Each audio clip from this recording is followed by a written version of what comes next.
নদীর ঢেউ অনুভব করুন। ভরা পূর্ণিমাতে বা ভরা আমাবস্যায় তীব্র জোয়ারে ফুঁসে ওঠা সাগরকে দেখুন।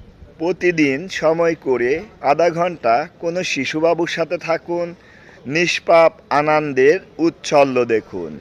স্রষ্টাকে স্মরণ করুন, পৃথিবী কত সুন্দর সেটা উপভোগ করুন। নিঃশ্বাস কতটা সুন্দর সেটা অনুভব করুন।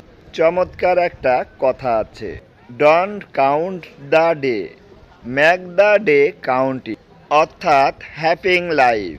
একটু ভাবুন, আজকের দিনটা যদি আপনার বা আমার সেই দিন হয়, তাহলে আমরা আমাদের পরিবার এবং স্রষ্টার প্রতি কতটুকু অনুগ্রহ করতে পেরেছি।